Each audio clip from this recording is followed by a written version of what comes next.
Según noticias publicadas en la prensa nacional el día 21 de este mes, dirigentes de diversos partidos políticos nacionales opinan que debe acotarse o desaparecer el fuero constitucional del que gozan servidores públicos de alta jerarquía, a fin de respetar el objetivo original del fuero, que es garantizar la libertad de expresión en el marco de sus responsabilidades,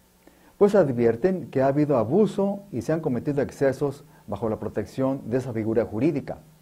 Opiniones surgidas a raíz de que, recientemente, la Cámara de Diputados Federal comenzó a revisar y debatir el tema de la desaparición del fuero constitucional en atención a una minuta proveniente del Senado de la República, que fue aprobada en diciembre de 2011 por la anterior legislatura. En vista de lo anterior, conviene en esta oportunidad recordar algunos de los conceptos generales sobre el fuero constitucional, sin olvidar que el vocablo fuero tiene otras acepciones jurídicas y procesales que por lo pronto no viene al caso mencionar. El denominado fuero constitucional específicamente, de acuerdo con notas bibliográficas que me permití extraer del Diccionario Jurídico Mexicano, publicado por el Instituto de Investigaciones Jurídicas de la UNAM, era el derecho que tenían los llamados altos funcionarios de la Federación para que, antes de ser juzgados por la ejecución de un delito, la Cámara de Diputados del Congreso de la Unión resolviera sobre la procedencia del mencionado proceso penal. Con el propósito de actualizar el concepto, en las reformas constitucionales publicadas en el Diario Oficial el 28 de diciembre de 1982, se le cambió el nombre por Declaración de Procedencia, aunque la institución subsiste con su denominación primigenia en el artículo 61 de la Constitución Federal. Se consideraban originalmente altos funcionarios de la Federación al presidente de la República, los secretarios del despacho, el Procurador General de la República, los ministros de la Suprema Corte de Justicia, los senadores, los diputados federales y locales y los gobernadores de los estados, lista a la que luego se agregaron otros funcionarios hasta llegar a la relación incluida en el artículo 111 de la Constitución Federal, que cito más adelante. El procedimiento que se seguía ante la Cámara de Diputados para que ésta autorizara el mencionado proceso penal ordinario se llamaba desafuero, pues con él se privaba al alto funcionario de su fuero constitucional. Ahora se llama declaración de procedencia. En efecto,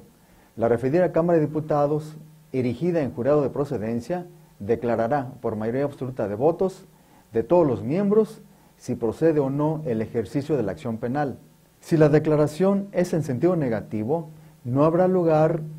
al proceso penal durante el tiempo que dure en su encargo el alto funcionario, hasta que, concluido el mismo, deje de tener inmunidad y pueda procederse en su contra penalmente, lo que significa, como señala el artículo 111 de la Constitución Federal, que la declaratoria en sentido negativo de la Cámara no prejuzga sobre la responsabilidad penal del funcionario acusado.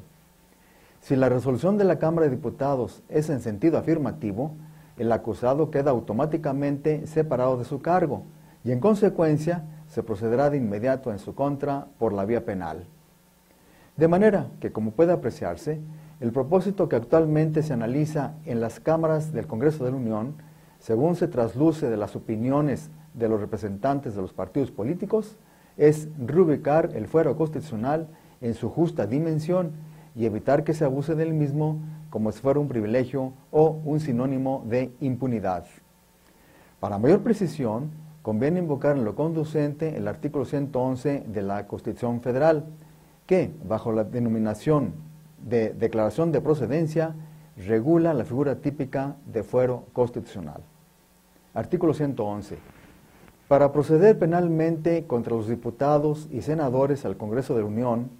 los ministros de la Suprema Corte de Justicia de la Nación, los magistrados de la Sala Superior del Tribunal Electoral, los consejeros de la Judicatura Federal,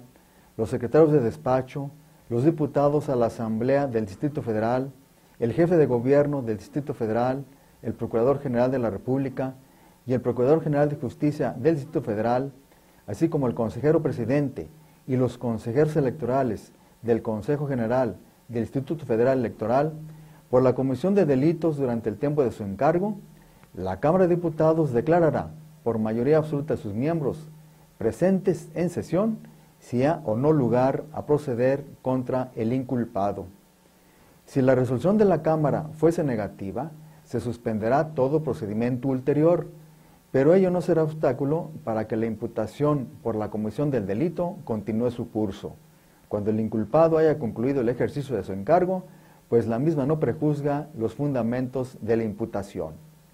Si la Cámara declara que ha lugar a proceder, el sujeto quedará a disposición de las autoridades competentes para que actúen con arreglo a la ley.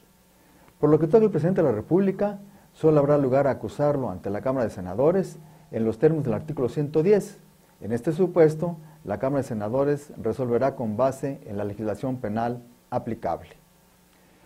Asimismo, conviene transcribir el artículo 61 de la propia Constitución. Artículo 61. Los diputados y senadores son inviolables por las opiniones que manifiesten en el desempeño de sus cargos